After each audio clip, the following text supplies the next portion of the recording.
Back to my channel, and today what we're doing is Universal Studios top 10 attractions. Okay.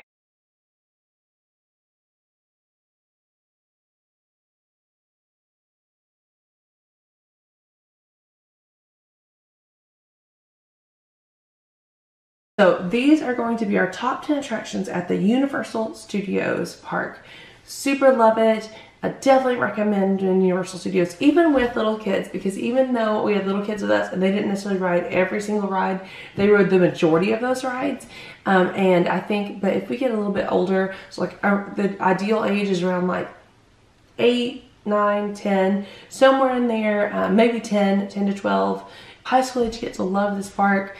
Adults will love this park. So it was actually a great baby moon to go to after we had Caitlin. Me and Sean just went and flew down for the weekend, and it was so good. But there's been some new attractions since then, so I'm so excited to do our top 10 attractions list. So these are the ones you must do and make a priority when you're there at Universal Studios. So number 10 is the Fast and the Furious ride. Now this one has some like mixed reviews because some people don't like it, but even Caitlin really liked it because she said it was like the party bus. So you ride this party bus and you go and they're trying to get away, you know, from the bad guys. It does have some violence in there, so for little kids, maybe like have some parental guidance on that.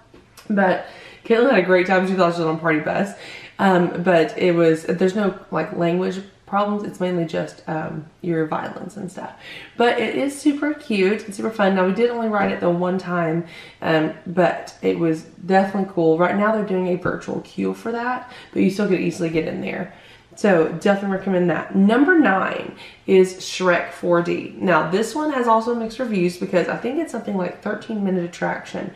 So this one is a great one if you can get on like the very last one of the day, because then you finish out the attraction on it. But just realize if you're trying to get to a dinner reservation or something, if you have to wait in line and then do the attraction, it's a 13-minute attraction. But it's super cute. You're in a theater watching some parts of a Shrek that's not in the original movie, and the seats will move and shake and you have air, and it has made me laugh so much just to watch people's reactions when the chairs like start to really move and jolt around. And my girls thought it was like the most fun thing ever, and it was actually Blakely, my 2-year-old's favorite ride, and she got her toy from that ride because she could ride it, and it just was super cute and fun. So definitely want to recommend doing that. And number 8, the Simpsons Ride. Now this is definitely a motion simulator, so I didn't want to ride it back to back to back. I don't really get motion sick most of the time, but I get a little bit if I go back to back to back. But my Caitlin loved it. She rode it 4 or 5 times in a row, even by herself. It is like simulating that you're on like a roller coaster and that you're simulating in a theme park. Now when I was younger, I just thought it was like an okay ride. I thought it was good, but like not really something I had to write home about. But now as an adult, I love it so much more because of all the humor of The Simpsons that I can get now as an adult, whereas before I couldn't necessarily get that. So it is great for everybody. Walking through, it's like you're going through a carnival. Make sure you check out all of the different details. When you're waiting in the queue line, there's like these little video monitors that'll be talking to you. Like how a carnival would be. So it is super detailed on that kind of stuff. So definitely recommend doing the Simpsons Ride for everyone. Okay, number 7 is Minion Mayhem. Now the only downside to this ride is for some reason it gets a huge line and the line does not move very well. So this is one that we actually rope dropped. Like you wouldn't think you want to rope drop the very first attraction and it being Minion Mayhem, but we did rope drop this at the studio. So this is the most, not necessarily the most popular, but just seems like it gets the longest line. Like it'll be a 30-45 minute line before you know it. And to me, it's not really worth waiting that long. But if you can get down there a lot quicker, then that is the way to go. But it is super cute. Again, it's kind of like a motion type simulator type thing, but super cute. There are some non-motion seats available as well, so that was great for the 2-year-old because she wasn't able to do the motion seats. But Caitlin was 6-year-old, super loved it and wanted to do it as many times as possible. If the line situation wasn't there, we would probably rode it even more because we did really like it. And it's right across the like street area from Shrek. It's a really cute area. Okay, number 6 is Alien Attack. Now this is one I kind of forgot about. It's the Men in Black ride, and it's towards the very back of the park, so don't miss this one, because that's over there where the Fear Factor stage is, and they don't have that show anymore. So once you're at Simpsons, a lot of people will take a left and head over to Harry Potter World. Go that little bit more distance. There's not much more distance walking, but make sure you go to Alien Attack. It is so fun. It is a shooting ride where you go through the streets and you are shooting aliens. So you get to actually have a little gun and you get to try to shoot the different aliens. So to me, it was even more fun than Buzz Lightyear Space Ranger Spin.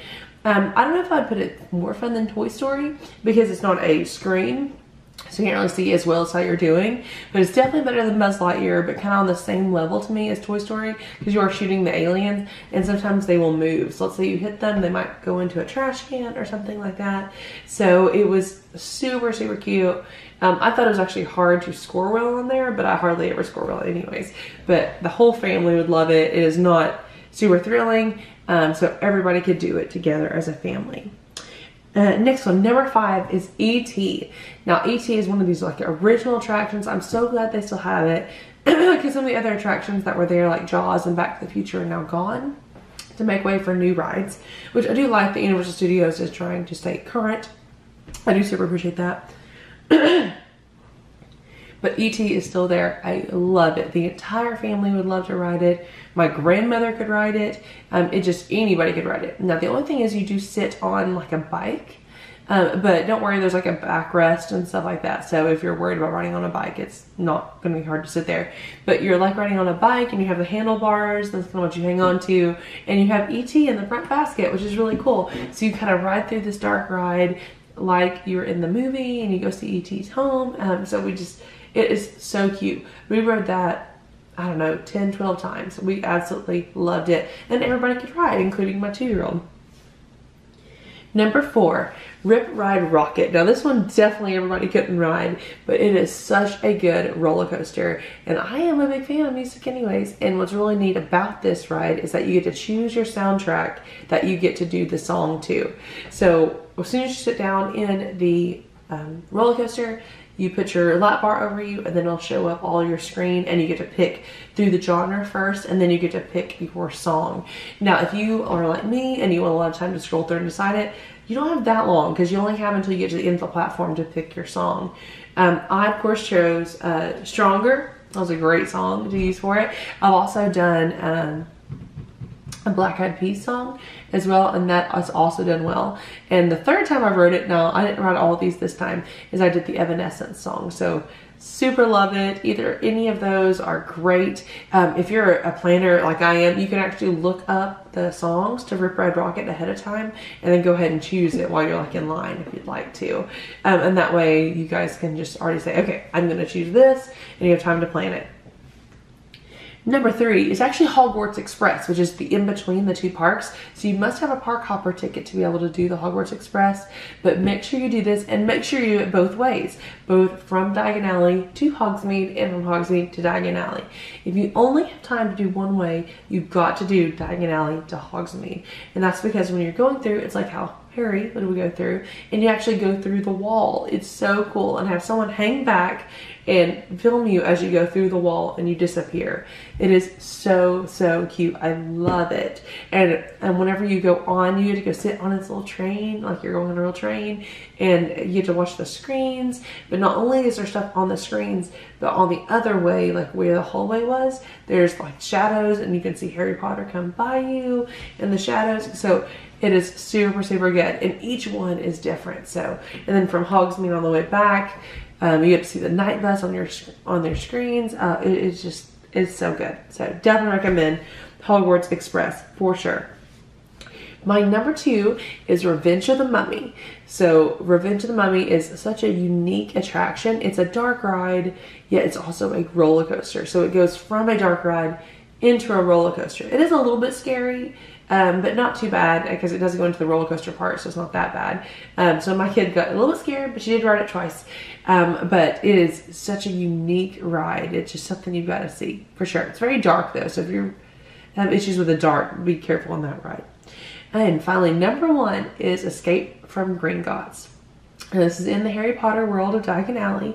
You get to go into the bank of Gringots. Just the queue itself is amazing. So even if you're not going to ride the ride, make sure you go through that queue. But you go through the Gringotts bank and the trolls are in there counting the money already. You need to go down into the vault of Gringotts and you get to see all the different offices and see all kinds of unique and like really cool queue all the way through. That is something that Universal Studios is really doing well, is some of their queues are really top notch for sure.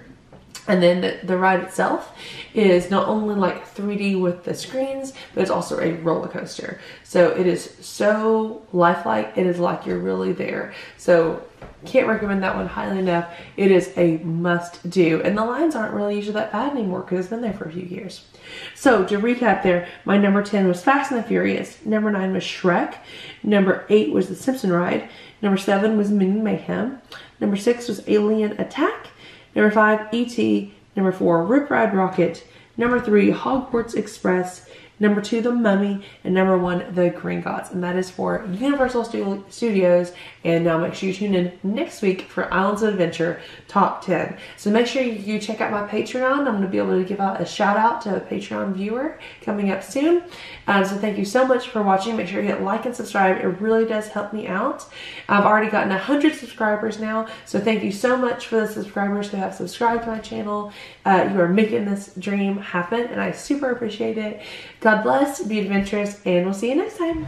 Bye.